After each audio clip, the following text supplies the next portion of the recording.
आइए अब हम लोग केमिस्ट्री पढ़ रहे थे, विद्युत रासायनिक श्रेणी के अनुप्रयोग क्लास 12 में थे और क्लास 12 का केमिस्ट्री पढ़ रहे थे। तीसरा चैप्टर पढ़ रहे थे वैद्युत रसायन इलेक्ट्रो केमिस्ट्री पढ़ रहे थे। तो आइए अब उसका हम लोग 7वां पार्ट पढ़ते हैं, यानी कि आज जो हम लोग पढ़ेंगे कुछ जो बातें छुटी हुई है, बहुत ज्यादा तो है नहीं, एक आध दो क्लास और होगा मुश्किल से।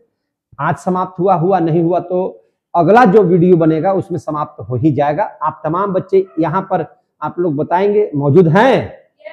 तो आप सुन रहे थे आवाज, जो सारे बच्चे मौजूद हैं यहाँ पे। और लगन का भी दिन है तो इसका भी आप लोगों को ख्याल रखना है। भैया आज है बहुत ज्यादा लगन है कि नहीं जी? तो खैर उन सबों से हम लोग अलग अपनी दुनिया में, पढ़ाई की दुनिया में, क्योंकि तैयारी सबसे महत्वपूर्ण चीज है, पढ़ना बहुत जरूरी है, लगन भाण में जाए, है कि नहीं? उससे हम लोगों को लेना देना नहीं है बहुत ज्यादा।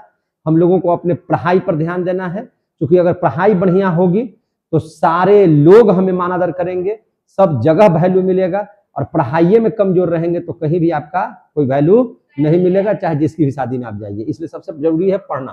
तो विद्युत रासायनिक श्रेणी के अनुप्रयोग पढ़ रहे थे।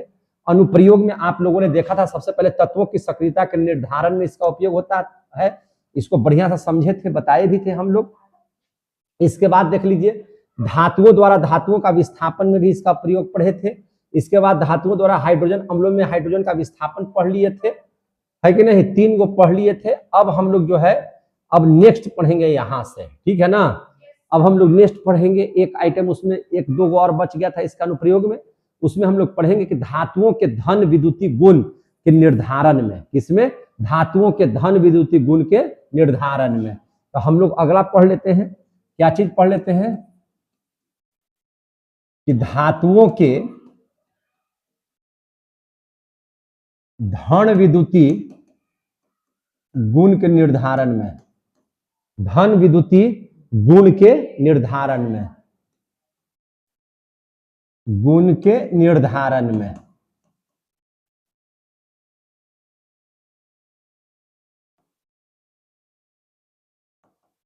धन विद्युतीय गुण के निर्धारण में। चलिए क्या है धन विद्युतीय गुण के निर्धारण में, उस बात को समझिए। तो ध्यान से देखिएगा, क्या देखना है? तो किसी धातु परमाणु के धनायन में परिवर्तन होने का जो गुण है धन विद्युतीय गुण कहलाता है। समझे कि नहीं? कि धन विद्युतीय गुण किसे कहेंगे? तो किसी धातु परमाणु के धनायन में, समझे कि नहीं? ध्यान से समझिएगा, किसी धातु परमाणु के धनायन में, किसी धातु परमाणु के धनायन में क्या चीज? तो परिवर्तन होने का गुण। क्या चीज होने का गुण? परिवर्तन होने का गुण। परिवर्तन होने का गुण, समझे कि नहीं? परिवर्तन होने का गुण क्या कहलाता है? तो धन विद्युतीय गुण कहलाता है। क्या कहलाता है? धन विद्युतीय गुण कहलाता है। गुण, धन विद्युतीय गुण कहलाता है, धन विद्युतीय गुण कहलाता है। क्लियर हो गया? सर इसको तनी और बढ़िया से समझा दीजिए। चलिए देखिए, और इसको बढ़िया से समझा देते हैं, समझे कि नहीं?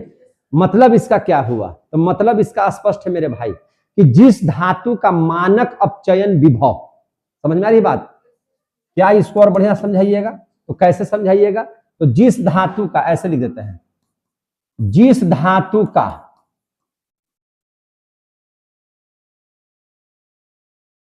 मानक अपचयन विभव, मानक अपचयन विभव, मानक अपचयन विभव अधिक ऋणात्मक होगा, अधिक ऋणात्मक होगा, अधिक ऋणात्मक होगा। जिसका भी अपचयन विभव, समझ रहे हैं? अपचयन विभव यानी कि इलेक्ट्रॉन ग्रहण करने की क्षमता, पॉजिटिव चार्ज ज्यादा, है कि नहीं? तो जिस धातु का मानक अपचयन विभव अधिक ऋणात्मक होगा उसका धन विद्युतीय गुण है ना उतना ही ज्यादा होगा या उतना ही ज्यादा बढ़ता है। समझे कि नहीं?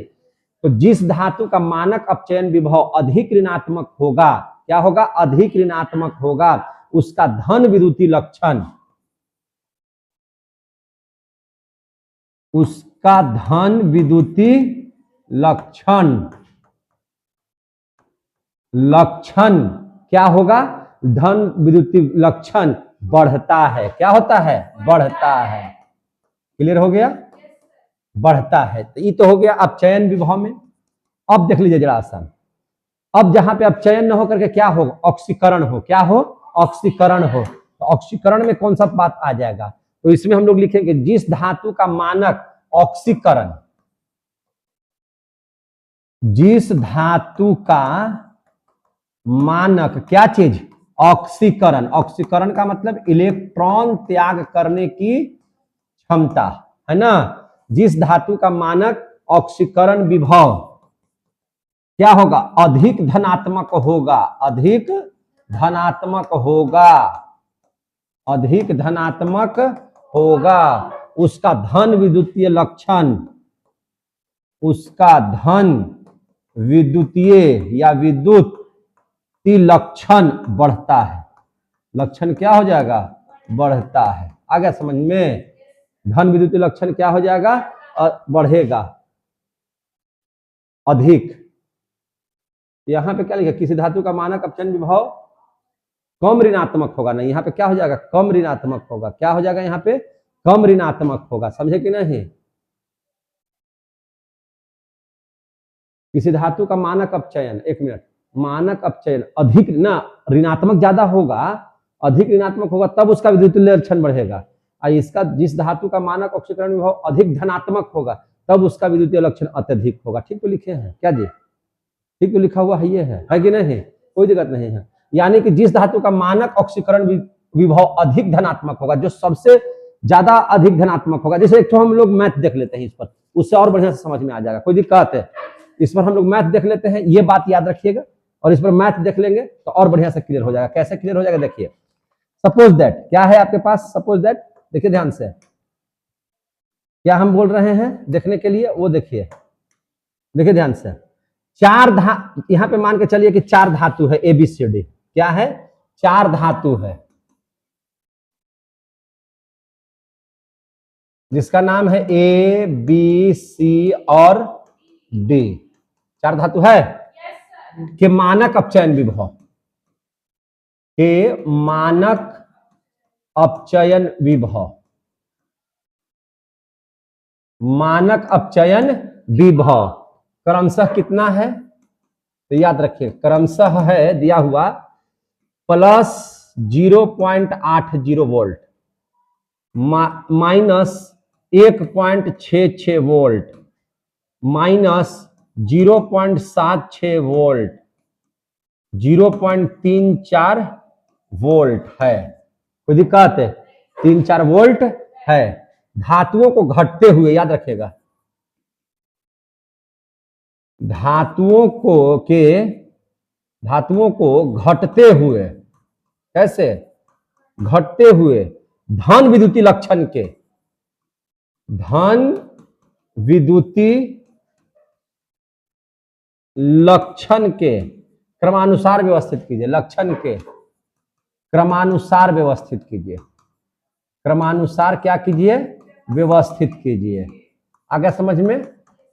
अब यहां पे देखिए, सबसे पहले धन विद्युतीय लक्षण सबसे ज्यादा और धन विद्युतीय लक्षण सबसे कम किसका होगा? पहले इसको देखिए ध्यान से, तब आपको समझ में आएगा।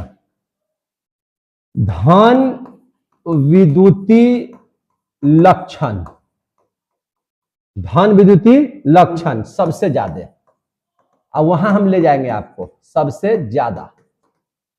एक बात और समझ लीजिए, धन विद्युतीय लक्षण सबसे कम किसका होगा? तो ध्यान समझिए, किसका होगा सो समझ लीजिएगा।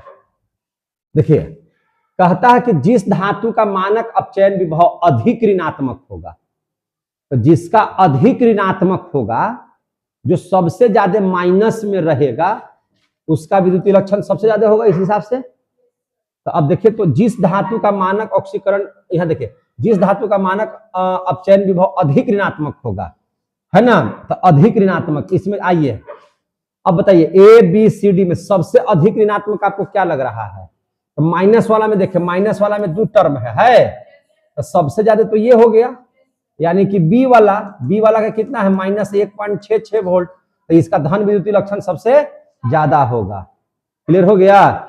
और इस हिसाब से देखिए कि धन विद्युतीय लक्षण सबसे कम हो गया, तो सबसे ज्यादा माइनस वाला सबसे ज्यादा हो जाएगा, तो सबसे कम होगा तो जो प्लस में सबसे अधिक होगा, जो प्लस में क्या हो जाएगा सबसे अधिक, तो जो प्लस में सबसे अधिक होगा उसका विद्युतीय लक्षण सबसे कम हो जाएगा। अब तो सही लिखे हुए थे, तो इसका आंसर हो जाएगा क्या मास, कैमा में था ए था, और ए में कितना था 0.80। आया समझ में, विद्युतीय लक्षण समझ में आया? तो इसको कहते हैं धन विद्युतीय लक्षण। समझ में आ गई बात। अब हम लोग देख लेते हैं अगला इसका, अगला क्या है? तो अगला है कि ऑक्सीकारक और अपचायकों की प्रबलता के आधार पर, किसके आधार पर? प्रबलता के अध्ययन के आधार पर, या अध्ययन कर लीजिए उसका हम लोग, है ना। क्या कर लेंगे अध्ययन, तो देख लीजिए अगला है ई में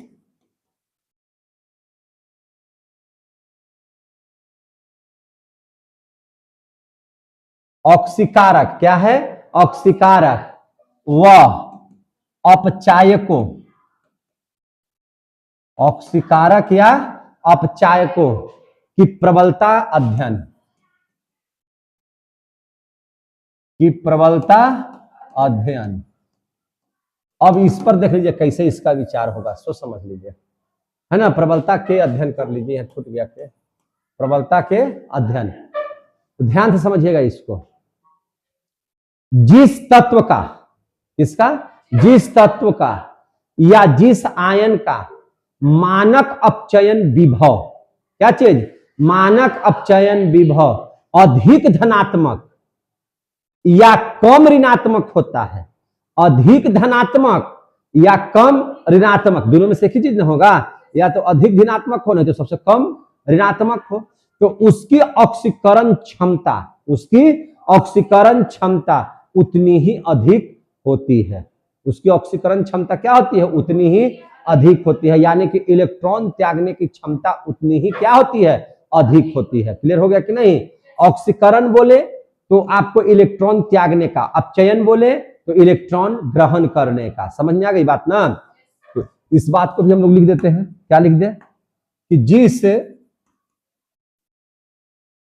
तत्व या तत्व व आयन, ऐसे कर देते हैं एक में, जिस तत्व या आयन का मानक,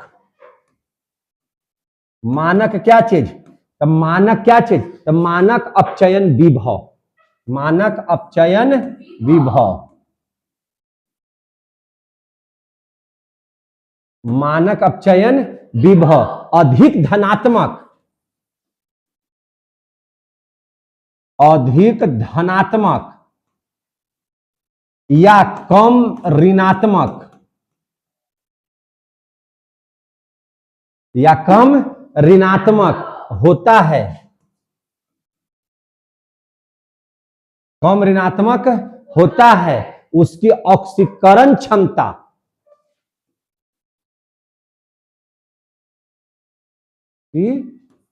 ऑक्सीकरण क्षमता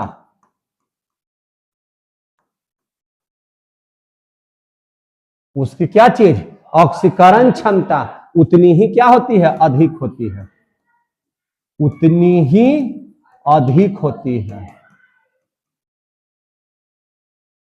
उसकी ऑक्सीकरण क्षमता उतनी ही अधिक होती है। तो अगर यही बात हम ऑक्सीकरण में न लेकर के अपचयन में लेंगे तब क्या होगा? तो अपचयन में देख लीजिए कि जिस तत्व या वह आयन का,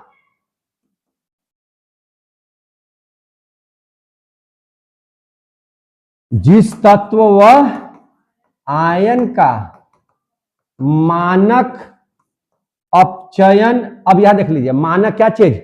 अपचयन विभव कम धनात्मक, अपचयन विभव क्या हो जाएगा? अधिक के जगह पर क्या रहेगा? कम धनात्मक या अधिक ऋणात्मक होता है, अधिक ऋणात्मक होता है, होता है तो उसकी अपचयन क्षमता, उसकी अपचयन क्षमता क्या हो जाएगी? तो अधिक हो जाएगी। अपचयन क्षमता क्या हो जाएगी? उतनी ही अधिक होती है, उतनी ही अधिक होती है, उतनी ही क्या हो जाएगी? अधिक हो जाएगी। अगर देखिए मानक अपचयन विभव में अधिक धनात्मक या अधिक कम ऋणात्मक होगा तो ऑक्सीकरण क्षमता अधिक होगी, समझे कि नहीं? अब कम धनात्मक हो और अधिक ऋणात्मक हो तो उसकी अपचयन क्षमता अधिक होगी। समझ में आई बात है? तब इस पर भी एक उदाहरण देख लेते हैं। क्या देख लेते हैं? देखिए ध्यान से, क्वेश्चन देख लीजिए, ले लीजिए जरा सा एक तो। मान के चलिए कि तत्व है ABCD।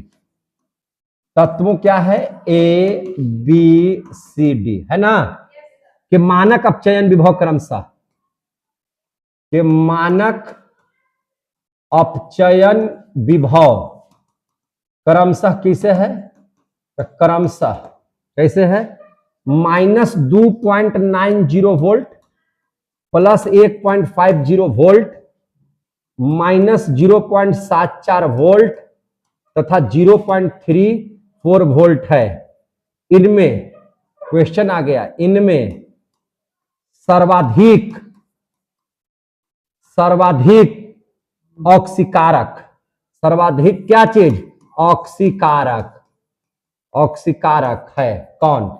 अब देखिए ऑक्सीकारक की बात कर रहा तो आइए, ऑक्सीकरण है ना, तो ऑक्सीकारक, अवकरण तो अवकारक, तो ऑक्सीकारक कहा जा रहा है। क्या कहा जा रहा है? ऑक्सीकारक।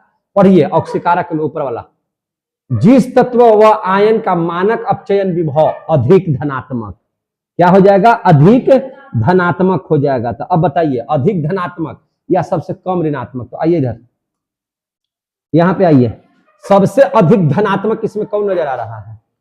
सबसे अधिक धनात्मक A, B, C या D? B। क्या हो जा रहा है आपको? B। तो आंसर क्या हो जाएगा इसका? B। क्या हो जाएगा इसका आंसर? B। समझ में आ गया बात? तो यह सर्वाधिक क्या हो जाएगा? ऑक्सीकारक हो जाएगा। सर्वाधिक क्या हो जाएगा? ऑक्सीकारक हो जाएगा। कोई दिक्कत है तो बोलिए। चलिए बहुत अच्छा है, तो यहां तक की बात आप लोग जान लिए। अब एक नया टॉपिक हम आपके बीच में लेकर के आ रहे हैं जिसका नाम है मानक हाइड्रोजन इलेक्ट्रोड, है कि नहीं? क्या नाम है इसका? मानक हाइड्रोजन इलेक्ट्रोड। आइए इसको पढ़ते हैं, मानक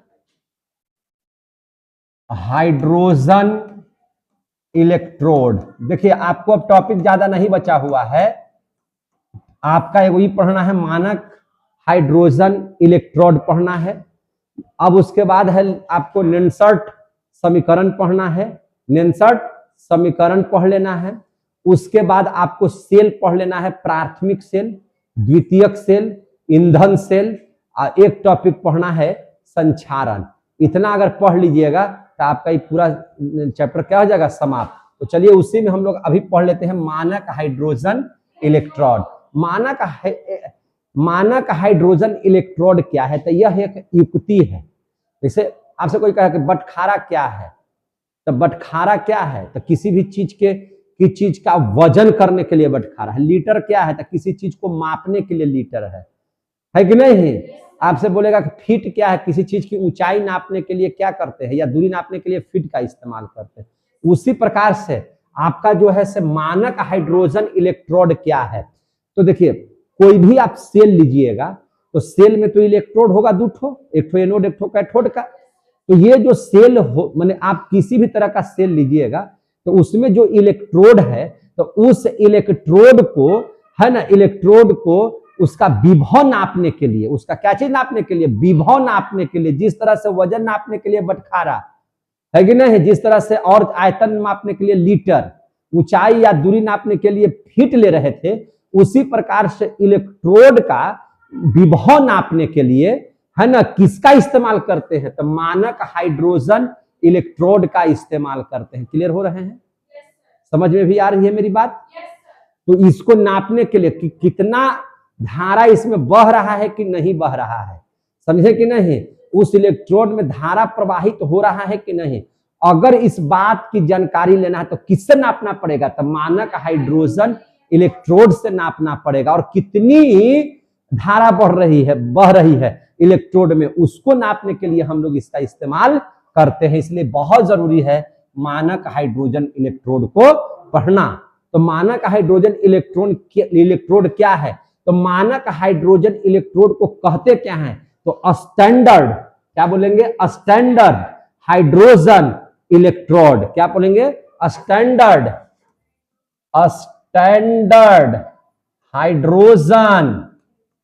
हाइड्रोजन इलेक्ट्रोड। आया समझ में? तो शॉर्ट में क्या कहेंगे? SHE। क्या कहेंगे? SHE। समझ में आ गई बात? Standard hydrogen electrode. क्लियर हो गया? तो मानक हाइड्रोजन इलेक्ट्रोड एक ऐसी युक्ति है, लिखे हम तो लिख देते हैं, मानक हाइड्रोजन इलेक्ट्रोड, जिसको हम लोग शॉर्ट में क्या कहते हैं? SHE। एक ऐसी युक्ति है, एक ऐसी युक्ति है, युक्ति का मतलब मशीन है कि नहीं? एक ऐसी युक्ति है, माने एक ऐसा चीज है जिसके द्वारा, समझ में आ रही है बात ना? जिसके द्वारा क्या होता है भैया? अलग अलग इलेक्ट्रोड, कैसे? अलग अलग इलेक्ट्रोड का, अलग अलग इलेक्ट्रोड का, अलग अलग इलेक्ट्रोड का इलेक्ट्रोड विभव मापा जाता है। समझ में आई बात? अलग अलग इलेक्ट्रोड का इलेक्ट्रोड क्या नापा जाता है? विभव। इलेक्ट्रोड विभव मापा जाता है। आ गया समझ में? अलग अलग क्या नापा जाता है? विभव नापा जाता है। देखिए कैसा रहता है, देखिए सबसे पहले इस बात को देखिए। तो एक ठो रहेगा, पात्र रहेगा। कैसा रहेगा? पात्र। तो इस पात्र में, समझ में आ रही है बात? इस पात्र में ऐसे रहेगा कि एक ठो रहेगा, है ना? क्या चीज रहेगा इसमें? देखिएगा क्या चीज का रहता है वो, देखिए ध्यान से, थोड़ा सा फ्रेश बनाते हैं इसको। रुक जाइए इधर।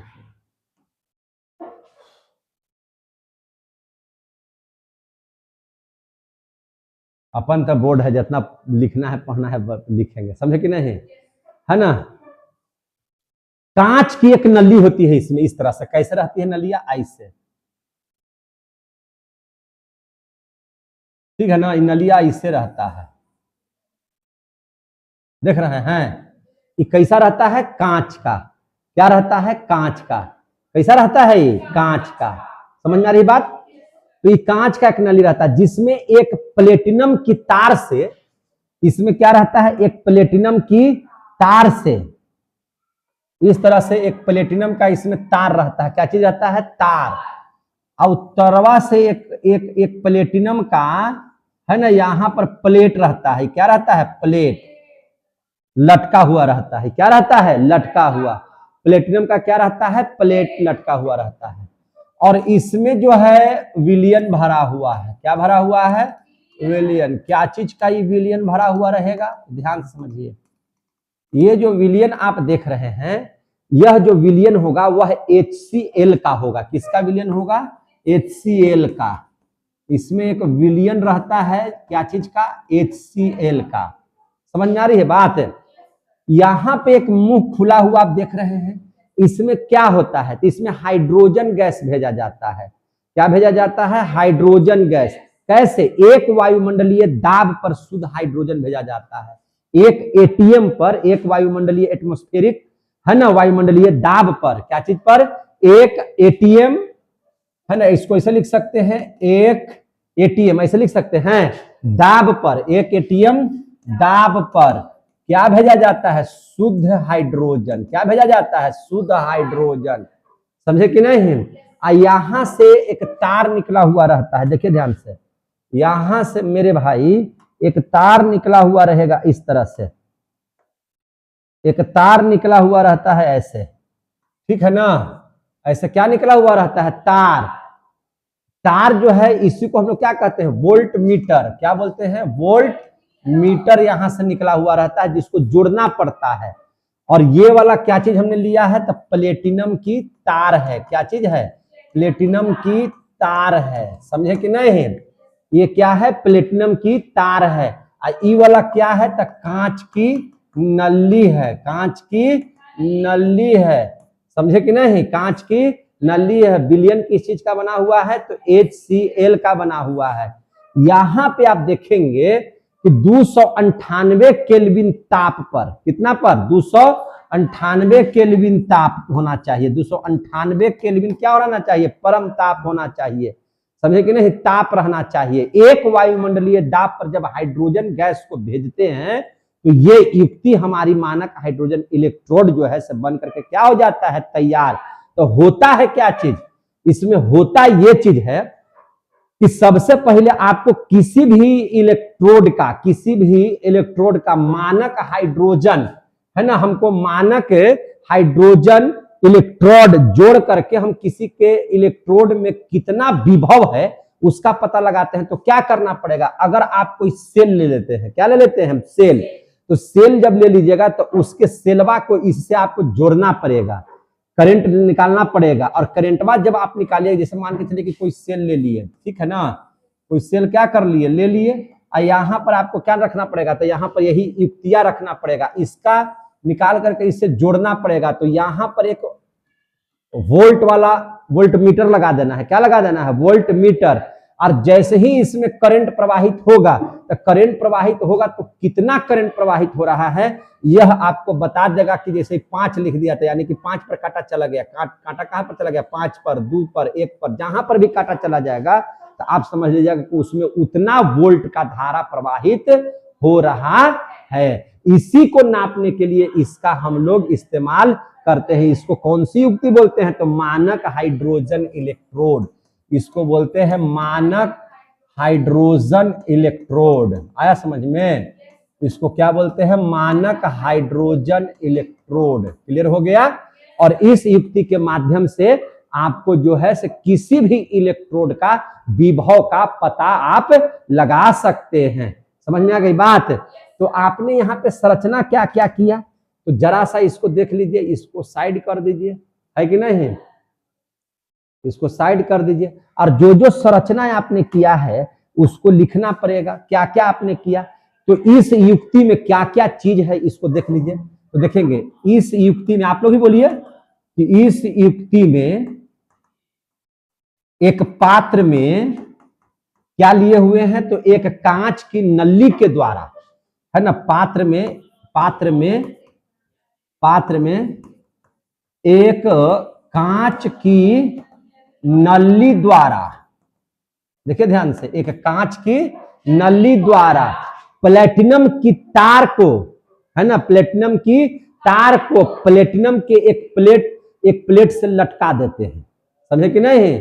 तो नली द्वारा क्या लिखेंगे, नली द्वारा, है ना, प्लेटिनम की तार से। तो प्लेटिनम को पीटी लिख दें, तो पीटी की तार से पीटी का एक प्लेट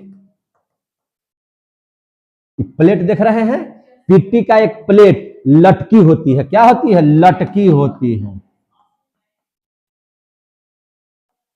क्या होती है, लटकी होती है। आ रहा है समझ में। और इस पर कितना वायुमंडलीय दाब भेजना है शुद्ध हाइड्रोजन का, तो 1 एटीएम। कितना एटीएम, 1 एटीएम। तो लिखेंगे कि 1 एटीएम दाब पर, 1 एटीएम दाब पर, माने 1 वायुमंडलीय दाब पर नली में क्या भेजते हैं, तो शुद्ध हाइड्रोजन गैस। कौन सी गैस, शुद्ध हाइड्रोजन गैस भरी जाती है। क्या कर दी जाती है, भरी जाती है। जो जो काम किए हैं ना उसी को लिख रहे हैं। क्या, जो जो बोले वही ना लिख रहे हैं। क्या भरी जाती है, तो हाइड्रोजन गैस इसमें भरी जाती है। क्लियर हो रहे हैं। तो अब क्या होता है, ये जो विलियन इसमें होता है वो किस चीज का होता है, HCl का। तो भरी जाती है, तथा HCl का, है ना, हम लोग क्या लेते हैं, ऐसा विलियन डाला जाता है HCl का, ऐसा विलयन डाला जाता है, ऐसा विलयन डाला जाता है जिसकी सांद्रता कितना हो, तो जिसकी सांद्रता 1 मोल, कितना मोल, 1 मोल, इसकी सांद्रता कितना होना चाहिए, 1 मोल। आ गया समझ में, इसकी सांद्रता कितना होना चाहिए, 1 मोल। तो इसकी सांद्रता कितना हो, 1 मोल, एवं ताप कितना हो, तो ताप 298 केल्विन हो, कितना हो, 298 केल्विन हो। तो ये युक्ति बना लिए, ये युक्ति क्या कर लिए, बना लिए। समझ में आ रही कि नहीं बात। और याद रखिएगा, मानक हाइड्रोजन इलेक्ट्रोड विभव हमेशा शून्य माना जाएगा। अगर शून्य रहेगा तबे ना इलेक्ट्रोडवा का पता लगा कि कितना वोल्ट निकाल रहा है। अपने रहेगा 10, 20, 50 रहेगा तो दूसरा का क्या नापेगा ये। तो इसलिए इसका मानक इलेक्ट्रोड विभव कितना रहता है, शून्य माना जाता है। तो इस बात को नोट में लिख देते हैं कि मानक हाइड्रोजन इलेक्ट्रोड विभव कितना रहता है, शून्य हो जाता है। तो लिख दें, मानक हाइड्रोजन इलेक्ट्रोड का जो विभव होता है वह क्या होता है, शून्य हो जाता है, शून्य हो जाता है। जैसे अगर बटखारा, जैसे आप लोग देखते हैं ना, जो अब तौलने वाला जो आता है तराजू, वो 0 हो जाता है और उस पर जितना डालिएगा उतना केजी बता देता है। तो उसी प्रकार से 0 रहेगा तब ना बताएगा कि हाँ भैया इतना का धारा प्रवाहित हो रहा है, इतना का धारा प्रवाहित हो रहा है, तबे ना बताएगा। समझ में आ रही है बात। तो इसलिए जो है इसका विभव कितना हो जाता है, शून्य हो जाता है। अच्छा, इसकी क्रिया विधि क्या है, इसकी क्रिया विधि क्या है, तो ध्यान से समझिए। इसकी क्रिया विधि पर हम लोग चर्चा कर लेते हैं, है कि नहीं। इसकी क्रिया विधि पर चर्चा कर लेते हैं। तो क्रिया विधि पर भी चर्चा ये हो जाए तो कोई दिक्कत है, देख लीजिए ध्यान से। अब इसका हम लोग क्रिया विधि पर चर्चा कर लेते हैं। क्रिया विधि देख लीजिए कैसे क्रिया कर देगा, वो बात समझा रहे हैं। क्रिया विधि हम लोग देख लेंगे। तो क्रिया विधि कैसे होगा, तो जिस इलेक्ट्रोड का आपको इलेक्ट्रोड विभव मान निकालना हो, मापना हो, उसको इससे क्या कर देते हैं, जोड़ देते हैं। उससे इसको क्या करते हैं, जोड़ देते हैं, है ना। और जोड़ करके इसको SHE के बराबर रख करके बीच में वोल्ट मीटर जो तार लगा हुआ है उसको जोड़ देते हैं। वोल्ट मीटर क्या कर देते हैं, जोड़ देते हैं। और जैसे ही इसमें धारा प्रवाहित होती है तो ऐसा करने से वोल्ट मीटर में, है ना, एक करंट दौड़ेगा। जो कांटा टाइप का बना हुआ रहेगा वह उठेगा। अगर नहीं उठ रहा है तो करंट प्रवाहित नहीं हो रहा है, और अगर कांटा हिल डोल रहा है और जितना प्रवाह करके स्थिर होगा वही उसका क्या दिखा देगा, वोल्ट दिखा देगा। वोल्ट मीटर उसको दिखा देगा, यानी कि वही उसका इलेक्ट्रोड विभव कहलाएगा। क्या कहलाएगा, इलेक्ट्रोड विभव। तो हम लोग कैसे इसको लिखेंगे, लिखेंगे कि जिस इलेक्ट्रोड का इलेक्ट्रोड विभव मापना होता है, समझे कि नहीं, लिखेंगे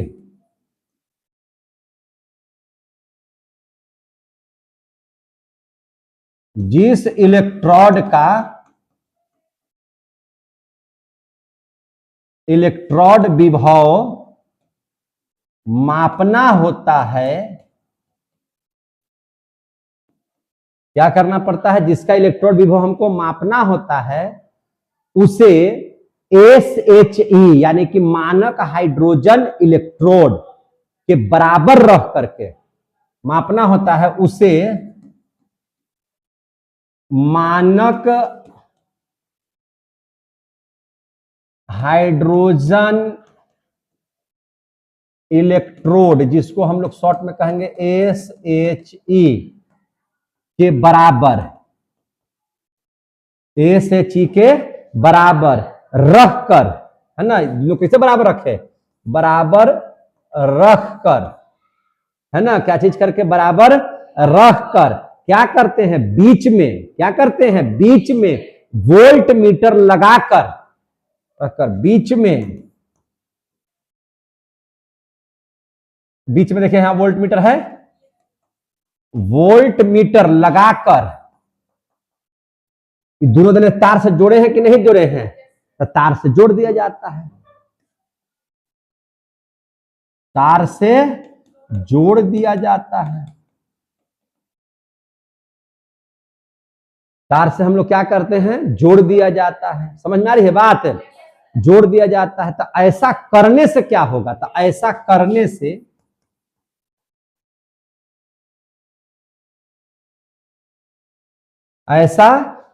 से वोल्ट मीटर का जो क्या रहता है, रीडिंग आता है। ऐसा करने से वोल्ट मीटर में क्या आता है, रीडिंग आता है। समझे कि नहीं? ऐसा करने से वोल्ट मीटर में रीडिंग आ जाता है, और रीडिंग आ जाता है ना। रीडिंग क्या होता है, आ जाता है। तथा नया इलेक्ट्रोड का इलेक्ट्रोड विभव निकल जाता है। उसी को मानक इलेक्ट्रोड विभव कहेंगे। क्या कहेंगे, मानक इलेक्ट्रोड, मानक हाइड्रोजन है ना, मानक हाइड्रोजन इलेक्ट्रोड कह देंगे, है कि नहीं? तो इसमें क्या आ जाता है, रीडिंग आ जाता है। वह नया इलेक्ट्रोड का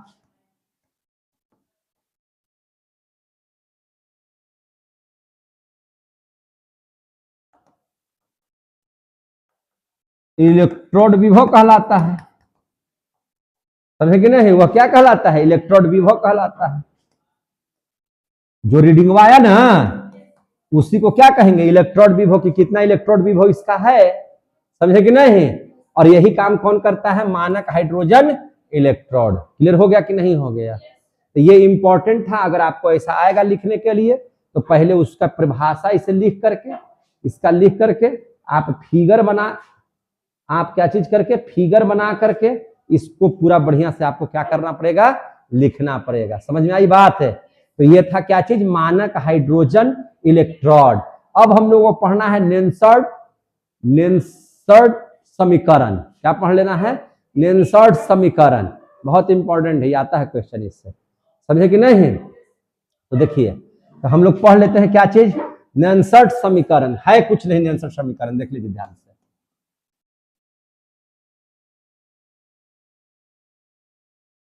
नेल्सर्ट समीकरण आपको हम बता दे रहे हैं बढ़िया से, आप देखिए और कोशिश कीजिए कि आपको भी आ जाए, परीक्षा में आ जाएगा तो आपको ऐसे ही लिखना पड़ेगा। कोई दिक्कत है? तो चलिए हम लोग पढ़ लेते हैं नेल्सर्ट समीकरण। क्या है नेल्सर्ट समीकरण? तो सबसे पहले देखिए इलेक्ट्रोड के इलेक्ट्रोड विभव को, इलेक्ट्रोड को ई से सूचित करते हैं, इलेक्ट्रोड विभव को ई नॉट से सूचित करते हैं, पढ़ाए हैं ना। तो इलेक्ट्रोड के इलेक्ट्रोड विभव को ज्ञात करने के लिए नेल्सर्ट के द्वारा एक ठो समीकरण दिया गया। क्या दिया गया, समीकरण। उसी को हम लोग क्या कहते हैं, नेल्सर्ट समीकरण। उस समीकरण को भी जानना होगा, लेकिन उसके पहले आप लोग देखिए क्या होता है।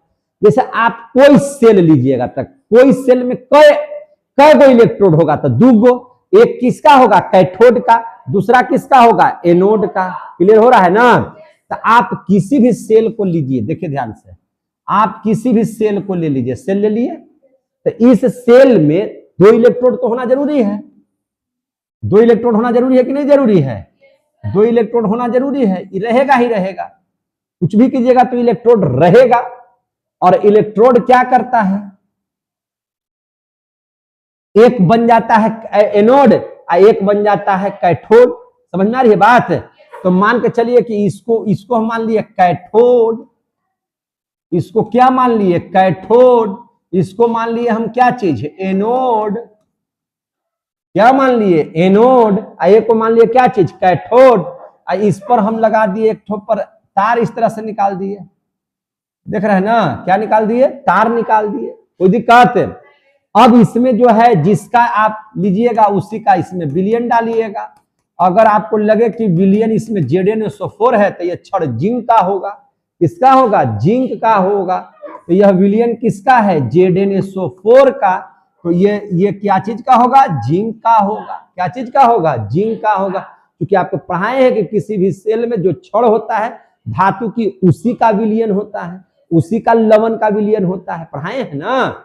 तो उसी का लवण का विलयन है। और ये है क्या चीज, तो भैया ये हमने सेल बना दिया। सेल में इलेक्ट्रोड है, एक तो कैथोड का, एक तो एनोड का। सीधी सी बात है, यही रहता ही है, यही रखे भी हैं। समझे कि नहीं? जिस चीज का क्षण है उसी का क्या रहता है, यहाँ पे विलयन रहता है। समझे कि नहीं? तो यानी कि अब यहाँ पे एनोड पर देखिए क्या क्या होगा। तो एनोड पर स्थिति क्या होगा कि एनोड पर हमेशा ऑक्सीकरण अभिक्रिया होगा। कौन सा अभिक्रिया होगा? ऑक्सीकरण अभिक्रिया। ऑक्सीकरण अभिक्रिया उस अभिक्रिया को कहते हैं जिसमें इलेक्ट्रॉन का त्याग किया जाता है कि नहीं? तो ऑक्सीकरण अभिक्रिया होगा हमेशा किस पर? एनोड पर। और एक्सीकरण अभिक्रिया में क्या होता है? इलेक्ट्रॉन का त्याग होता है। इलेक्ट्रॉन का क्या होता है? त्याग। और कैथोड पर होता है अपचयन। कैथोड पर कैसा अभिक्रिया होता है? अपचयन अभिक्रिया। अपचयन अभिक्रिया करेंगे तो इलेक्ट्रॉन का ग्रहण हो जाएगा, यानी कि यह इलेक्ट्रॉन लेने वाला हो जाएगा। समझे कि नहीं? आपको हमने इलेक्ट्रोड पढ़ा दिया। इलेक्ट्रोड विभव किसे कहते हैं आपको पता है? आप पढ़ाए ना इलेक्ट्रोड विभव कि जब किसी धातु की छड़ को उसके विलयन में हम लोग डुबो देते हैं तो एक विभव उत्पन्न होता है, उसी को बोलते हैं इलेक्ट्रोड विभव। अब मानक इलेक्ट्रोड विभव किसे कहते हैं? तो मानक इलेक्ट्रोड विभव में फिक्स्ड होता है दो चीज, उसकी सांद्रता और टेम्परेचर। याद होगा तो आपको बता देते हैं, ये भूल गए होंगे तो याद हो जाएगा कि 25 डिग्री सेंटीग्रेड तापमान होना चाहिए। याद है? सांद्रता कितना होना चाहिए? ताप कितना होना चाहिए? 25 डिग्री सेंटीग्रेड।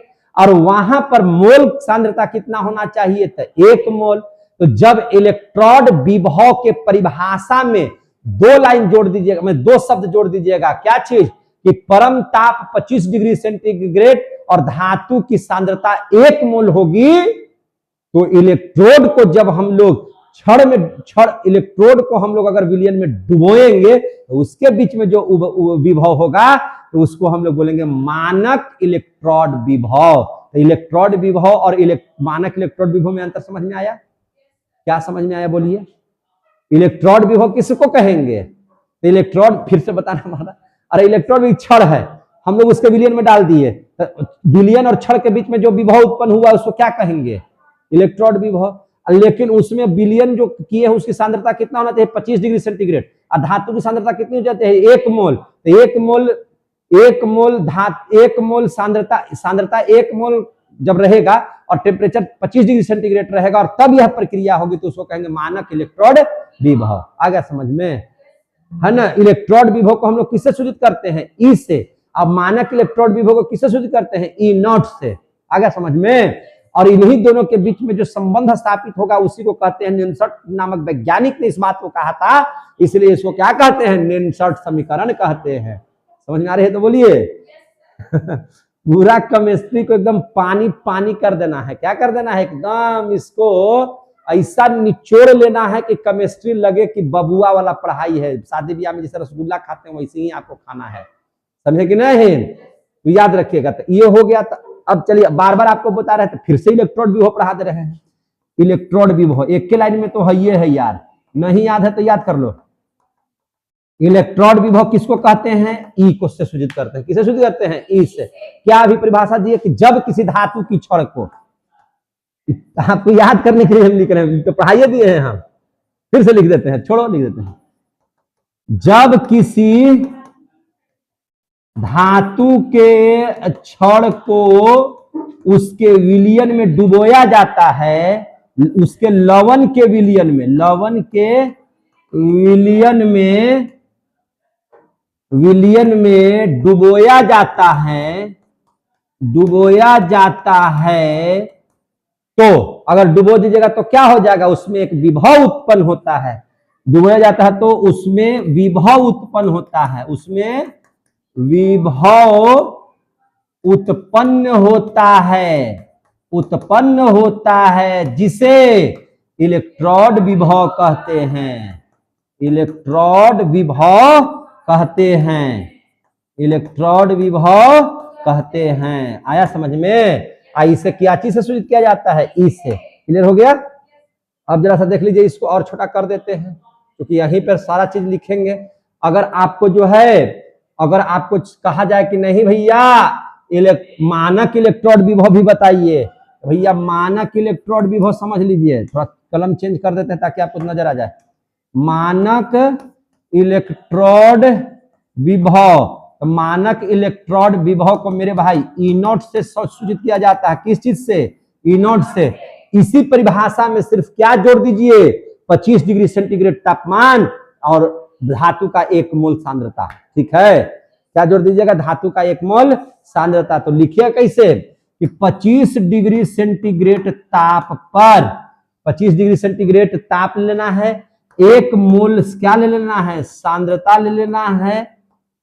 पर जब किसी धातु के छड़ को, आ गया समझ में, जब किसी धातु के छड़ को उसके लवण के विलयन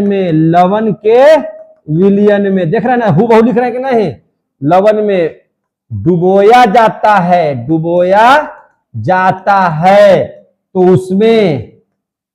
उसमें उत्पन्न विभव को क्या कहते हैं, मानक इलेक्ट्रोड विभव कहते हैं। और इन्हीं पर निकाला था नेंसट नामक वैज्ञानिक ने समीकरण। क्या निकाल दिया था, नेंसट समीकरण क्या हो गया था, यहां से देखिए तो ध्यान से।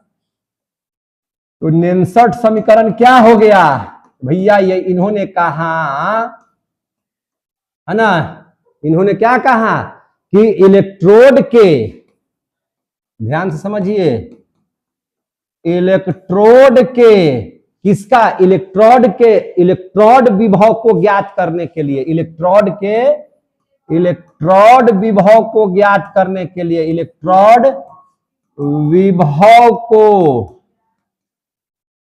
ज्ञात करने के लिए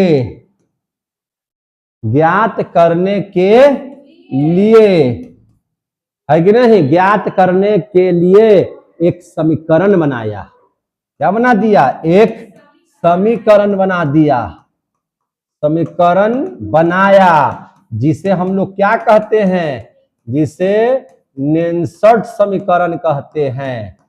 समझे कि नहीं, समीकरण कहते हैं। उच्चारण कहीं कहीं अलग अलग देता है, कहीं कहीं लिख देगा नेनरसट, कुछ तरह इस तरह से, मैंने जो आपको है मैंने यही समझ लीजिएगा कि है, नेंसट समीकरण कहते हैं। क्लियर हो गया। तो ये भैया ये नेंसट समीकरण क्या है, तो कोई धातु है, मान ले जाए कि वह धातु क्या है, एम।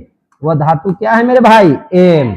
वह धातु है एम, वह धातु क्या है, एम है। समझे कि नहीं। और एम जब धातु होगा, धातु है तो उसमें एक प्रवृत्ति होती है इलेक्ट्रॉन त्याग करने की। क्या करने की, इलेक्ट्रॉन त्याग करने। तो जितना इलेक्ट्रॉन त्याग करेगा उतना ही मथवा पर प्लस का चार्ज आएगा। समझे कि नहीं। तो माना कि यह एन इलेक्ट्रॉन का क्या कर दिया, त्याग कर दिया। तो जितना इलेक्ट्रॉन का त्याग करेगा इस धातु पर उतना ही चढ़ जाएगा कि नहीं सांद्रता इसकी। तो भैया एन प्लस इसका सांद्रता हो गया इस धातु का। समझ में आ गई कि नहीं आ गई। और अब ये धातु अपना मूल रूप में आ गया, यानी कि यह सॉलिड अवस्था में आ गया। किस अवस्था में आ गया, धातु सॉलिड अवस्था में आ जाएगा। तो इसके लिए एक समीकरण दिया, के लिए क्या दिया, समीकरण। किसने दिया, इस वैज्ञानिक ने। समीकरण आया, क्या समीकरण आया, याद रखिएगा कि इसका जो इलेक्ट्रोड विभव होगा वह बराबर होगा किसका, तो मानक इलेक्ट्रोड विभव जो होगा उसमें से आपको RT/NF सब बताएंगे, RT/NF है ना, लॉग बेस ई जो सॉलिड है आपका जो आया है धातु वो, और जितना यहां आयन बना था वो उसके अनुपात के। आ गया समझ में। यही है आपका समीकरण किसका, नेंसट का। समझे कि नहीं। अब इसको और आसान बना दिया जाए।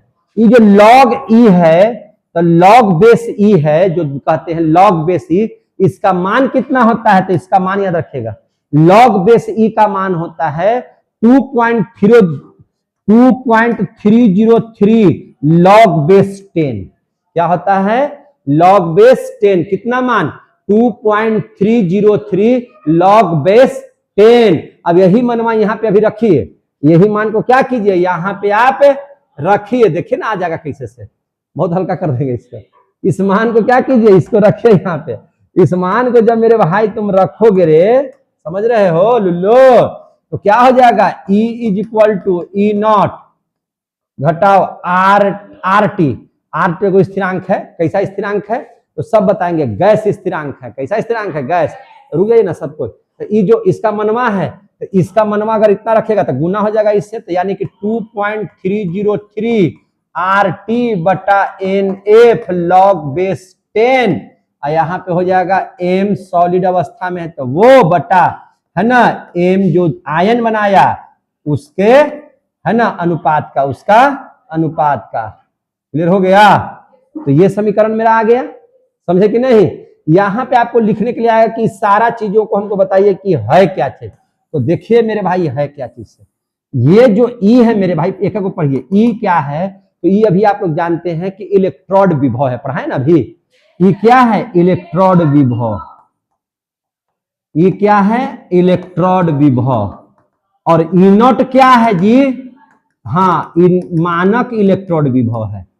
क्या है? मानक इलेक्ट्रोड विभव है। मानक इलेक्ट्रोड विभव है, अभी तो बताए हम। अब यहां पर आर क्या है? तो आर है गैस स्थिरांक, इसका मान फिक्स्ड होता है। क्या है? गैस स्थिरांक। क्या है इसका मान? गैस स्थिरांक। इसका नाम क्या है? आर का गैस। इसका मान कितना होगा जरा सा बताइए। तो इसका मान भी फिक्स रहेगा 8.31। 8.31 क्या चीज है? जूल है ना। क्या चीज है इसका मान? जूल प्रति केल्विन। जूल प्रति केल्विन। इसका मान कितना है? 8.31 जूल प्रति केल्विन मोल। जूल प्रति केल्विन मोल। समझ में आ गई बात? यहां पर देखिए टी क्या है? तो टी है परम ताप। टी क्या है? परम ताप। तो परम ताप कितना रहेगा यहां पे? तो जैसे ही आप याद रखिएगा है ना, करने के 25 डिग्री सेंटीग्रेड बोले थे, तो 25 डिग्री सेंटीग्रेड में आप 273 डिग्री जोड़ दीजिएगा, है ना। कितना जोड़ दीजिएगा? 273, तो लगभग आ जाएगा आपको 298 केल्विन। कितना आ जाएगा? 298 केल्विन ताप। तपा उसमें 298 केल्विन रखे थे ना, तो परम ताप कितना होना चाहिए? 298 केल्विन ताप होना चाहिए। अब इसमें देखिए वो एन है, तो एन क्या है? जितना इलेक्ट्रॉन की संख्या, कई गो इलेक्ट्रॉन है उसकी संख्या, तो एन क्या हो जाएगा? इलेक्ट्रॉन की संख्या। इलेक्ट्रॉन की संख्या। क्लियर हो रहे हैं? एन क्या है? इलेक्ट्रॉन की संख्या। एफ क्या है भैया? एफ जो है वह है फैराडे। क्या है? फैराडे नियतांक। इसका भी मान चेंज नहीं होगा। फैराडे का नियतांक है। फैराडे नियतांक किसको कहते हैं? और इसका मान होता है 96,500। कितना मान होता है? 96,500। अब मेरे भाई जरा बताना, ये एम क्या है? तो मूल धातु है सॉलिड अवस्था में। एम में एम क्या है? तो धातु है। और एम के ऊपर में जो एन लगा हुआ वह क्या है? धातु का आयन। क्या है वो? धातु का आयन।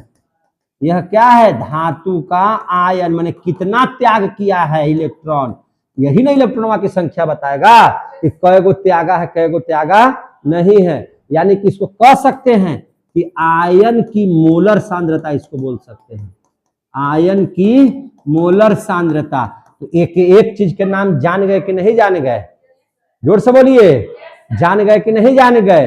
अब इस सारा मान अगर फिक्स कर दीजिएगा, सारा मान क्या कर दीजिएगा? फिक्स कर दीजिएगा। अगर यहाँ पे आप सजा करके इस मान को रख लीजिएगा, तब देखिए इसका नेनसट समीकरण कैसा हो जाएगा। तब नेनसन समीकरण हो जाएगा E बराबर E नॉट घटाओ। अब यहाँ पे देखिए 2.303 आर का मान, टी एन एफ सब का मान अगर पुट पाट कर दीजिएगा, सब मान अगर आप लोग रख लीजिएगा, तो सब काट कुट के आ जाएगा 0.0591। कितना आ जाएगा? 0.0591। और नीचे आ जाएगा खाली एन, क्योंकि एफ का मान 96,500 पहले ही हमने पुट कर दिया है। समझे कि नहीं? क्या कर दिया है? इसको हमने रख दिया है। और तब हो जाएगा आपका लॉग बेस 10। क्या रख देंगे? Log base 10। ई एम खत्म बटा 1 बटा, यानी कि एम जितना चार्ज रखा हुआ है वो, यही हो गया आपका नेनसट का समीकरण, जिस पर आपको न्यूमेरिकल बनाना होगा और बनवाएंगे न्यूमेरिकल, लेकिन अभी नहीं, इसके बाद। समझे कि नहीं? इसका हम लोग अति करवाएंगे, समझे कि नहीं। आपको ई निकालना होगा थी, मानक इलेक्ट्रोड विभव निकालना होगा। तो कैसे निकालिएगा, तो भैया मानक इलेक्ट्रोड विभव दो इलेक्ट्रोडों के बीच का जो विभव है वही ना है, तो दोनों के एक दूसरे से घटा दीजिए। कैसे घटा दीजिएगा, तो एगो इलेक्ट्रोड इसका ले लीजिए जो कैथोड होगा, क्या हो जाएगा कैथोड, एगो क्या हो जाएगा एनोड, उसको दोनों को अंतर निकाल लीजिए। क्या चीज निकाल लीजिए, अंतर। आज दोनों का अंतर जो निकाल करके इसका मानक इलेक्ट्रोड विभव कैथोड का, मानक इलेक्ट्रोड विभव एनोड का घटा लीजिएगा, जो आएगा वही आपका हो जाएगा मानक इलेक्ट्रोड विभव, समझेगी नहीं। तो उसको घटा के आप लोग कर लीजिएगा। तो यही था क्या चीज, नॉनसर्ट का समीकरण, जो आपके परीक्षा में पूछा जाता है। अगर ये आएगा तो पूछा जाएगा, और इस पर अगर मैथ बनाना होगा तो मैथ भी बनाएंगे, कोई दिक्कत। अब एक तो क्वेश्चन पढ़ना है आप लोगों को सेल के बारे में। कैसा सेल, तो सेल तीन प्रकार का होता है। कितना प्रकार का होता है, तीन प्रकार का। ऐसे तो लिखा हुआ रहता है द्वितीय प्रकार का, एगो प्राथमिक सेल और द्वितीयक सेल, लेकिन आपको इसमें पढ़ना है तीन तरह का सेल, प्राथमिक सेल, द्वितीयक सेल, ईंधन सेल। कौन सेल, ईंधन सेल, समझे कि नहीं। तो चलिए अब हम लोग क्या पढ़ लेते हैं, सेल। क्या पढ़ लेते हैं, सेल।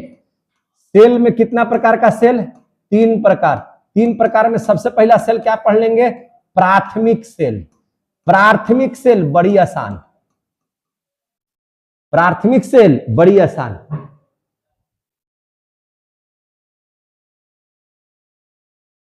समझ में आ रहा है बात, हाँ। प्राथमिक सेल भी बहुत आसान है। अभी समय है ना, कितना 5 बज गया क्या, देखिए तो जो कितना बजा से, देखो ना जी बाहर घड़ी लगा हुआ है सर, हम तो घड़ी नहीं लाए हैं तो क्या देखें।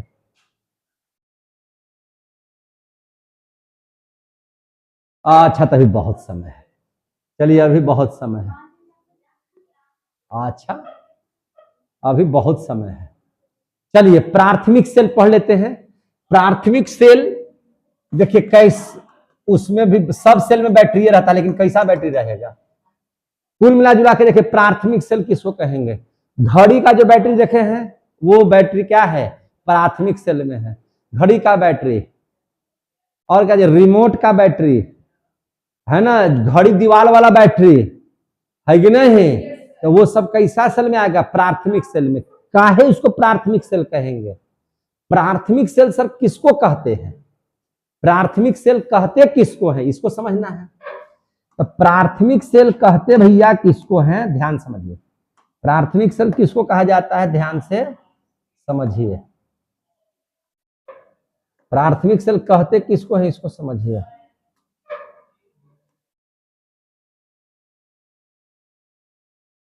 अरे खाली यही आ रहा है, अरे यहाँ आओ ना यार, हाँ ठीक है, अलग कलर। प्राथमिक सेल किसको कहते हैं, देखिए प्राथमिक सेल वह वैद्युत रासायनिक सेल है। प्राथमिक सेल क्या है, वह वैद्युत रासायनिक सेल है जो रासायनिक ऊर्जा को विद्युत ऊर्जा में बदल देता है। जो रासायनिक ऊर्जा को किसमें बदल देता है, विद्युत ऊर्जा में बदल देता है। लेकिन इसके साथ साथ एक चीज और है शर्त, जिसको पुनः चार्ज नहीं किया जा सकता है, जिसको पुनः चार्ज नहीं किया जा सकता है, उसी को क्या कहते हैं, यानी कि पुनः चार्ज नहीं किया जा रहा है, मतलब क्या हो गया कि उसका दोबारा उपयोग हम लोग करने लायक नहीं है। आप बताइए ना, जब बैटरी दीवार वाली घड़ी में जो बैटरी लगता है तो उसको दोबारा आप चार्ज कर पाते हैं, वो निकाल के फेंक देते हैं, तो वह प्राथमिक सेल हो गया। टॉर्च में जो बैटरी रहता है, नहीं 3 सेलवा में 2 सेलवा में जलते जलते खत्म हो जाता है, तो उसको हम लोग क्या करते हैं, निकाल के फेंक देते थे।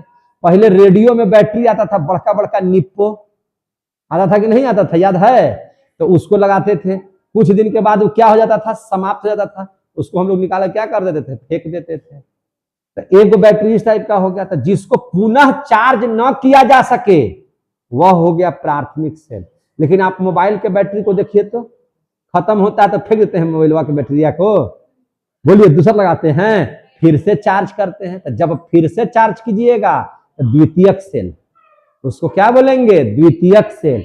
और जब पुनः चार्ज नहीं कीजिएगा तो उसको क्या कहेंगे, एक ही बार चार्ज करने के बाद फिर फेंका जाए तो उसको क्या कहेंगे, प्राथमिक सेल। समझ में आ गया बात है? सुनाई दे रहा है? पढ़िए ना आनंद लेकर के। प्राथमिक सेल समझे कि नहीं? तो देखिए ध्यान से, प्राथमिक सेल किसे कहेंगे तो देखेंगे। प्राथमिक सेल वह विद्युत रासायनिक सेल होता है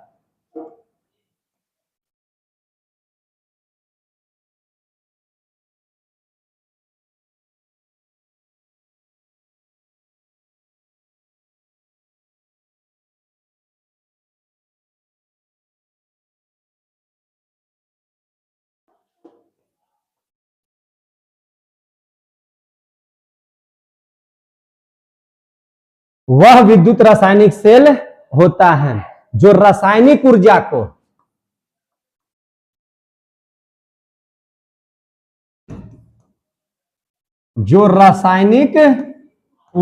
को किसमें बदल देता है? विद्युत ऊर्जा में बदल देता है। बच्चा जैसा पढ़ा रहे हैं।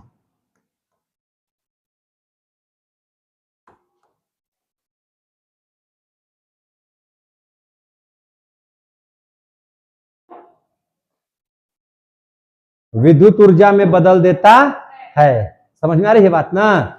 मम्मियों तो समझ जाएंगे, इतना आसान से पढ़ा रहे हैं। समझे कि नहीं? जब रोटी तुम लोग रात में बनाते हो, जब मोबाइल चालू करके सुनते रहिएगा, बनाते रहिएगा, बेलते रहिएगा। मम्मी आएगी तो पूछे क्या पढ़ रही है, क्या कर रही है? तो भैया हम पढ़ रहे हैं, अपना पढ़ाई कर रहे हैं। तो देने हम देखें तो देखेंगे, अरे ये तो हमको भी पढ़ लेते तो ठीक रहता है ना, कंपटीशन के एग्जाम में बढ़ जाते हैं। ठीक है ना? तो पढ़ना इंपॉर्टेंट है, मतलब इतना इजी ढंग से आपको पढ़ा रहे हैं। समझ में आ रही है बात ना? तो विद्युत ऊर्जा में क्या कर देता है? बदल देता है या परिवर्तित कर देता है, एक ही बात है। लेकिन और क्या होता है? इसे पुनः चार्ज नहीं किया जा सकता। लेकिन इसे पुनः चार्ज नहीं किया जा सकता है, नहीं किया जा सकता है, पुनः चार्ज नहीं किया जा सकता है। खाली हम फिजिक्स पढ़ा रहे हैं और नाम दे दिया है केमिस्ट्री। ये सब फिजिक्स में पढ़े होंगे, है कि नहीं? पुनः चार्ज नहीं किया जा सकता है। समझ में आ रही है बात? कहने का मतलब है कि इसका पुनः हम लोग प्रयोग में नहीं ला सकते हैं, यानी इसे पुनः हम अपने उपयोग में नहीं ला सकते, हम अपने उपयोग में नहीं ला सकते हैं। कौन सा सेल कहलाता है? प्राथमिक सेल। इतना तो खाली बात बना दिए हम, आप एक के लाइन में जानिए कि वो ऐसा सेल जिसको पुनः चार्ज नहीं किया जा सकता है, यानी कि एक बार इस्तेमाल कीजिए फिर उसको जाकर के फेंक दीजिए, लिखो और फेंको। समझ में आ गई बात है? जिसका एक ही बार इस्तेमाल होगा, लेकिन जिसमें बदल बदल करके नहीं। जैसे मोबाइल का बैटरी अगर ऐसा हो जाता तो हम इसे मोबाइल चल पाता नहीं, तो हम लोग उसको चार्ज करते हैं। तो सुनिए ध्यान से, जब चार्ज कीजिएगा तो विद्युत ऊर्जा जा रहा है, बैटरी को जो दे रहा है वो रासायनिक ऊर्जा में बदल रहा है।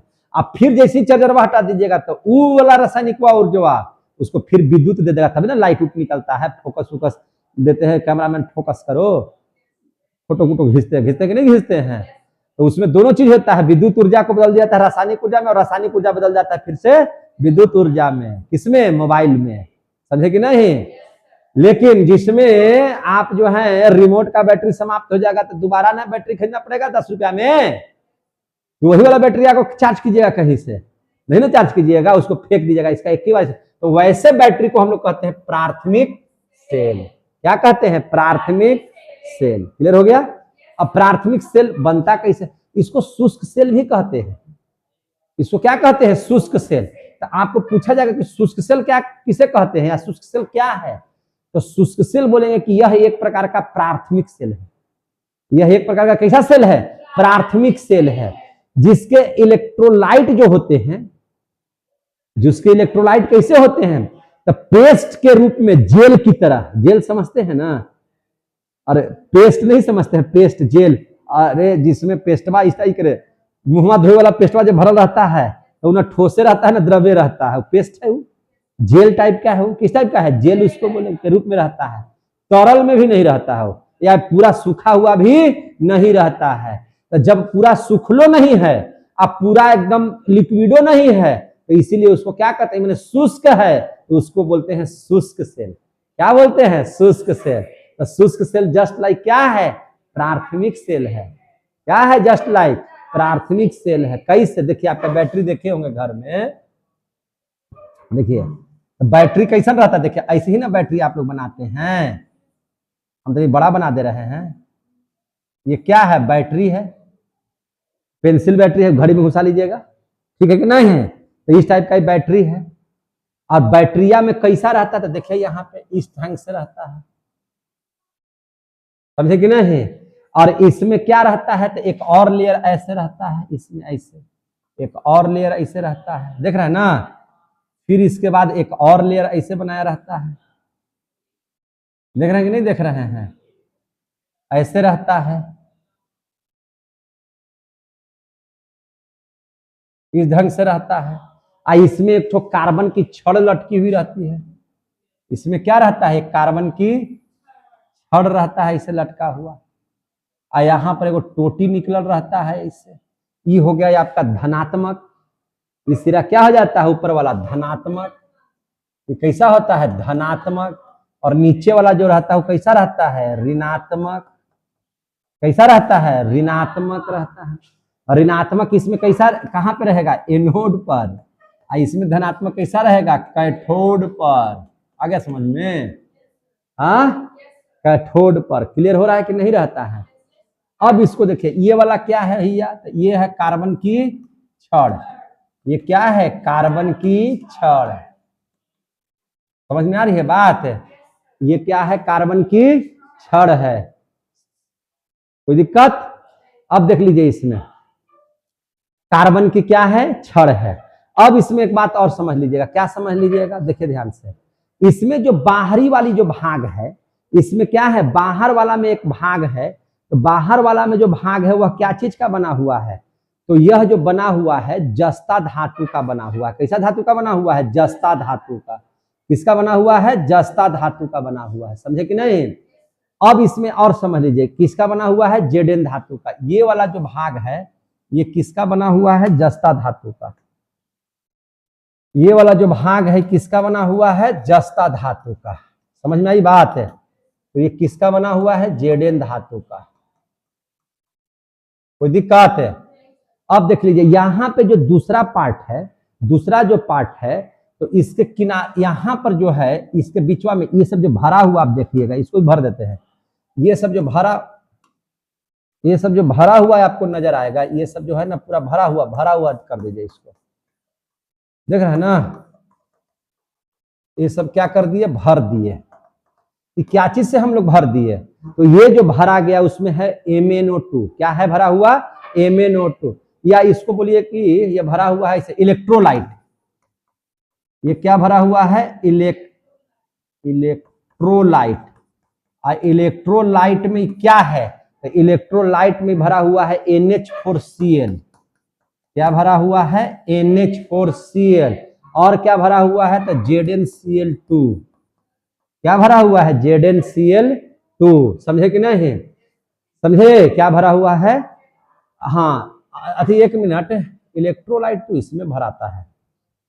एक मिनट, इलेक्ट्रोलाइट इसमें नहीं है, इसमें भरा हुआ है आपका MnO2 और कार्बन। क्या भरा हुआ है?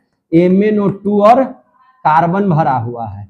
और यहाँ पे देखिए, यहाँ पे जो होता है इसमें ये वाला जो भाग है, दूसरका और तीसरका का जो भाग है, यहाँ पे नहीं देख रहे हैं जो इस कलर से रंगे हैं, ये भरा हुआ है आपका इलेक्ट्रोलाइट से। कैसे भरा हुआ है?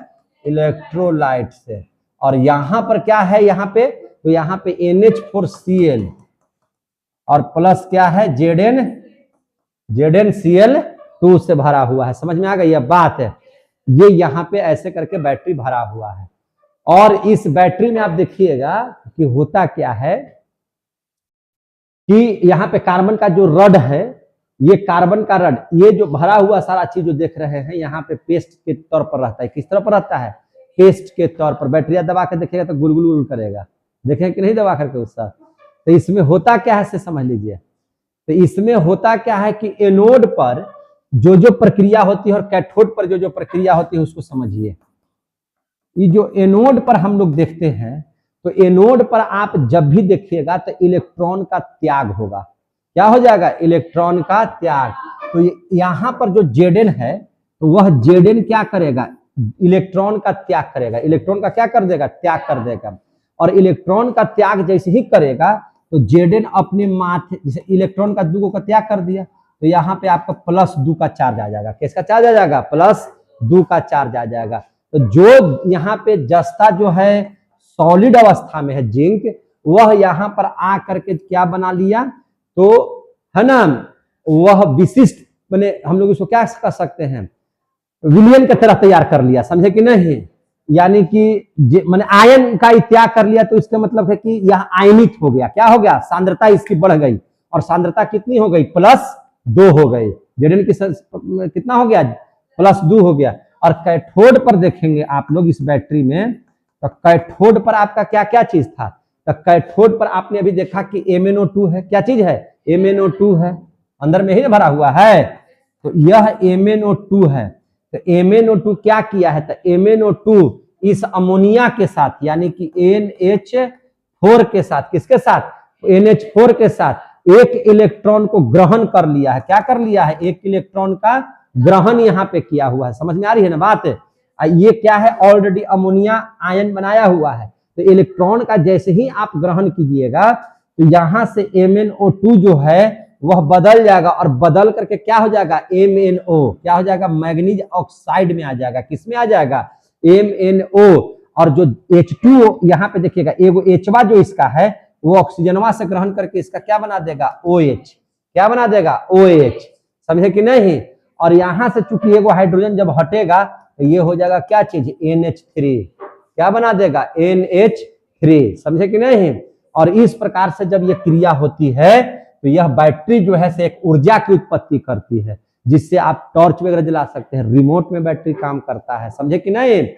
और इसी को हम लोग शुष्क सेल भी कहते हैं। क्या कहते हैं? शुष्क सेल। तो यानी कि शुष्क सेल क्या है? तो यह एक प्राथमिक सेल है। यह क्या है? एक प्राथमिक सेल है। कैसा सेल है? प्राथमिक सेल है।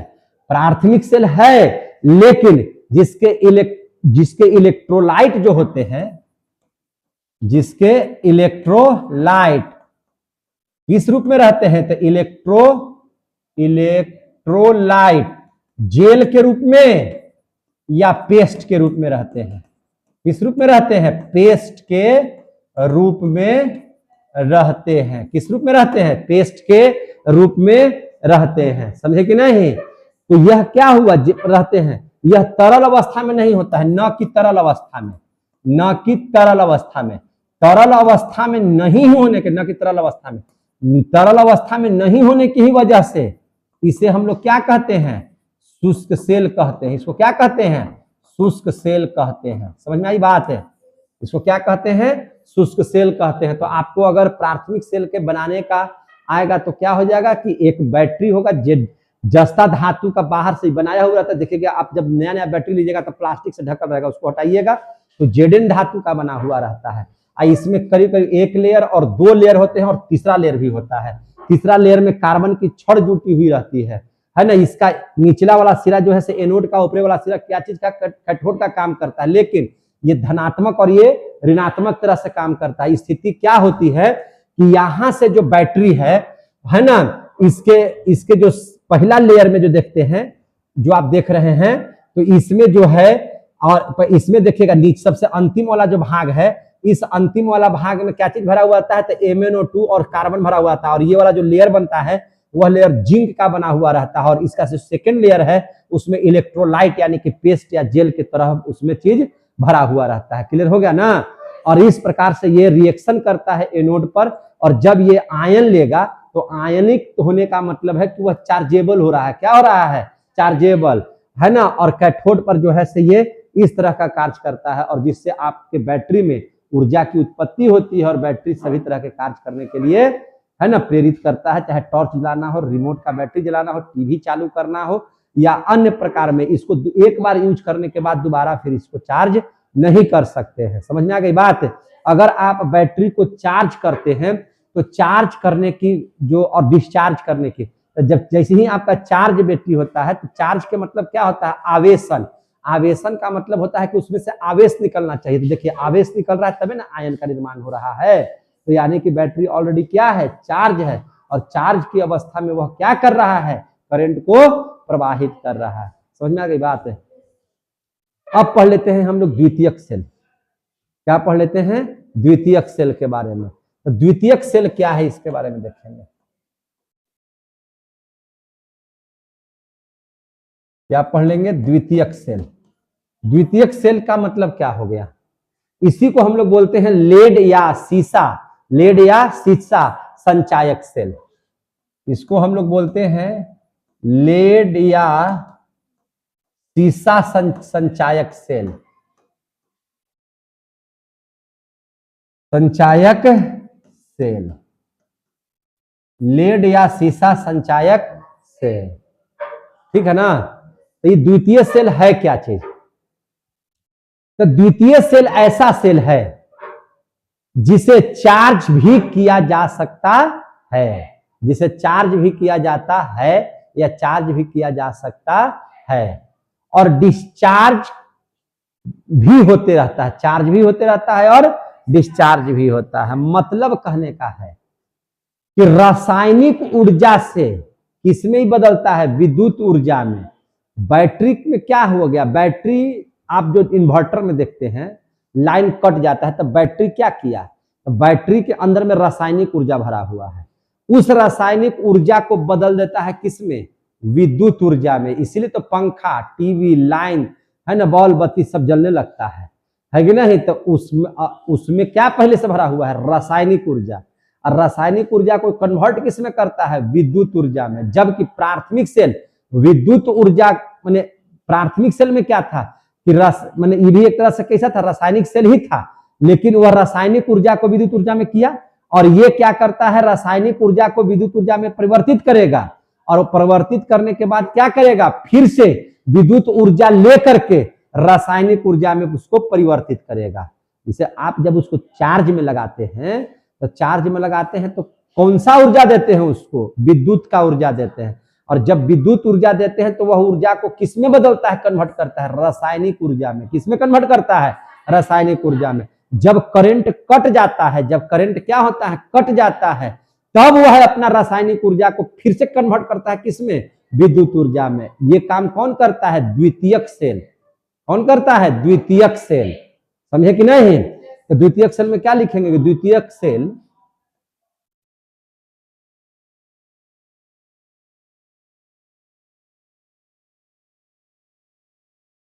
क्या चीज, द्वितीयक सेल ऐसा सेल है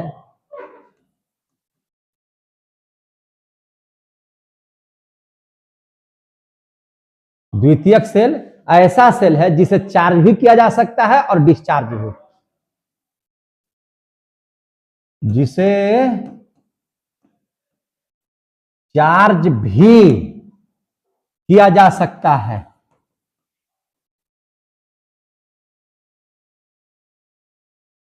और डिस्चार्ज भी।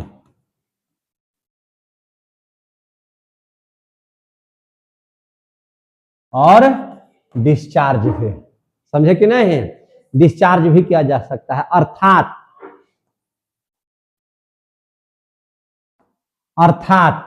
इस सेल में पहले रासायनिक ऊर्जा को विद्युत ऊर्जा में परिवर्तित किया जाता है। अर्थात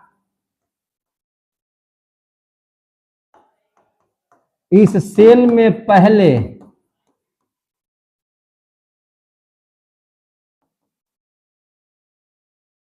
रासायनिक ऊर्जा को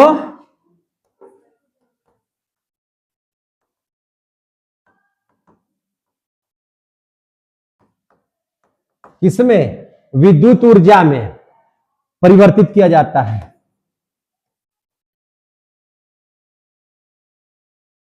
परिवर्तित किया जाता है, परिवर्तित किया जाता है। और फिर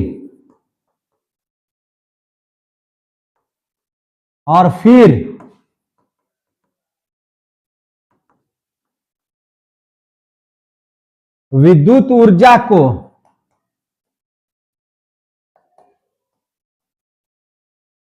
रासायनिक ऊर्जा में, फिर विद्युत ऊर्जा को रासायनिक ऊर्जा में परिवर्तित किया जाता है।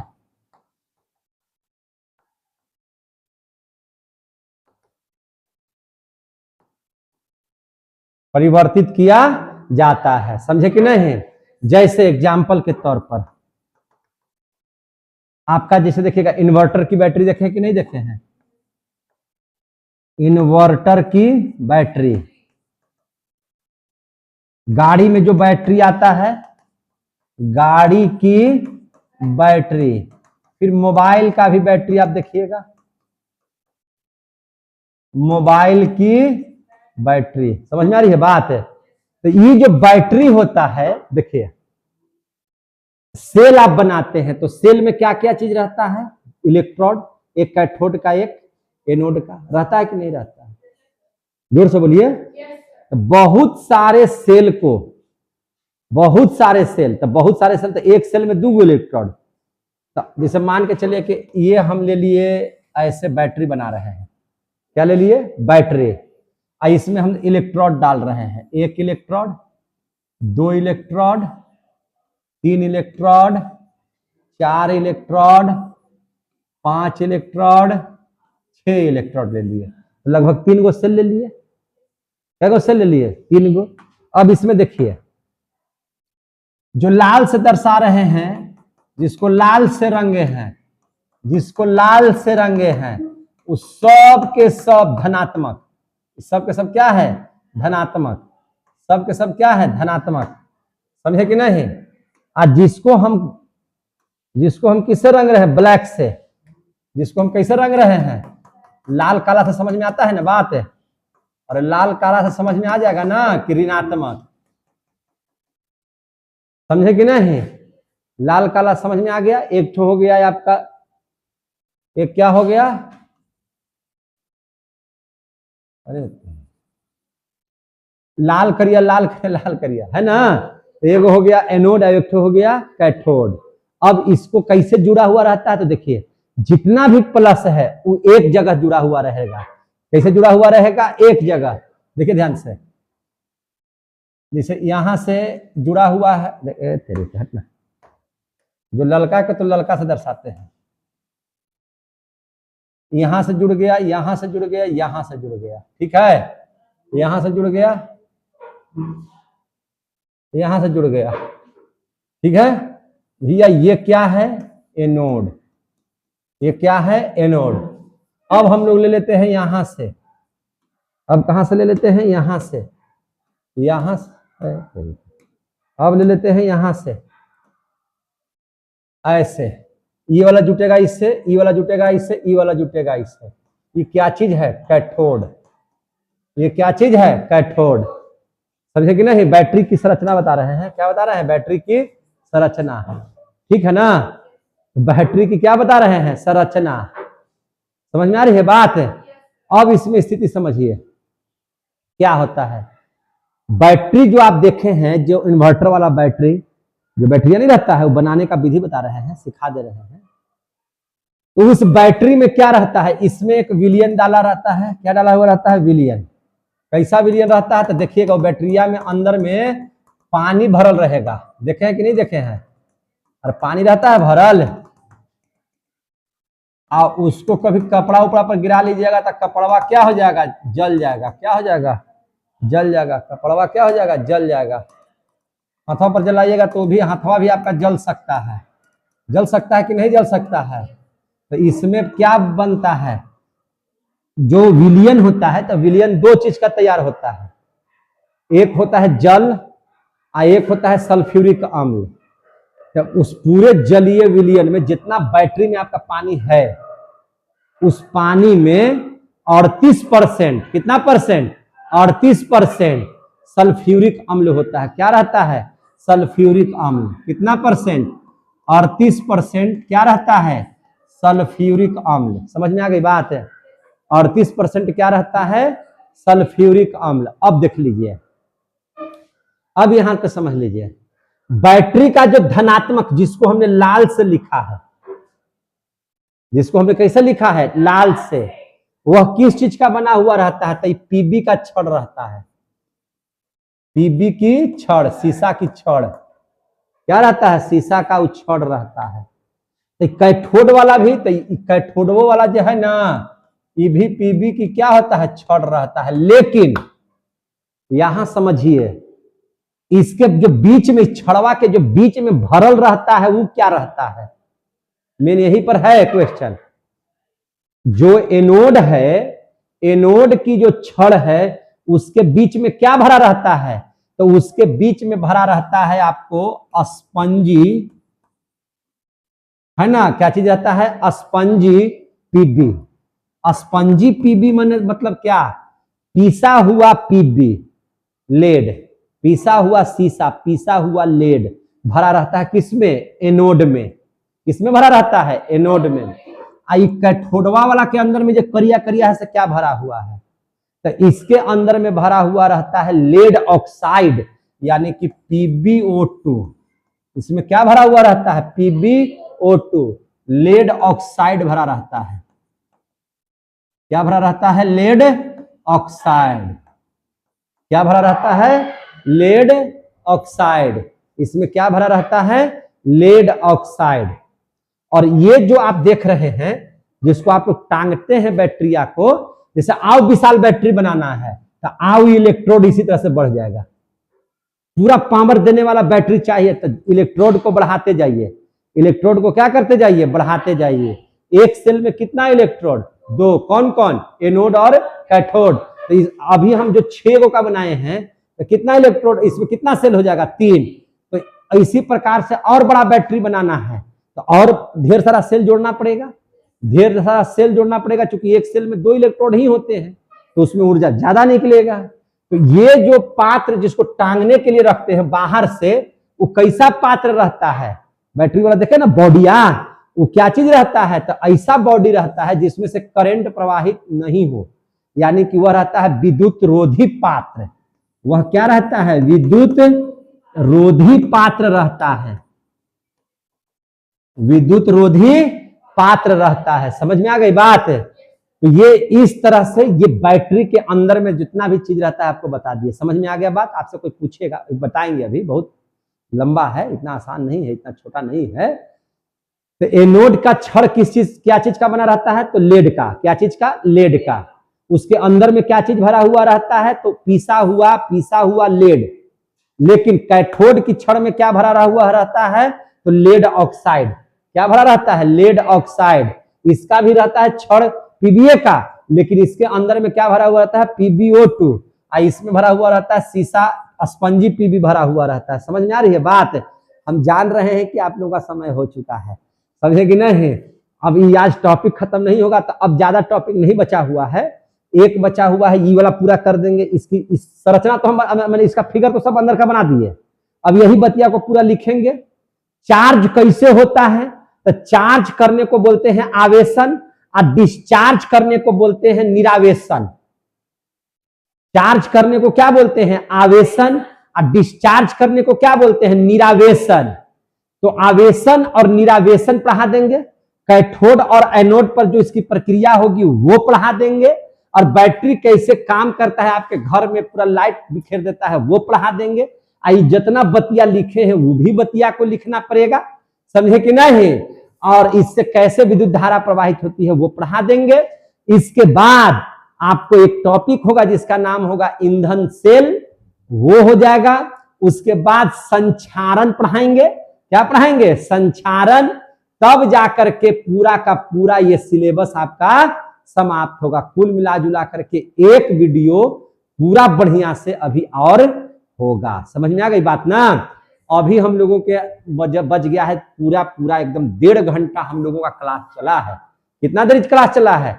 इतना देर क्लास चला है। अभी हालांकि इतना अधूरा है तो हमको बहुत खराब लग रहा है कि इसको पूरा ही कर देते, लेकिन न बैटरी जवाब दे रहा है न आपका समय, चूंकि आज लगन भी है बहुत ज्यादा।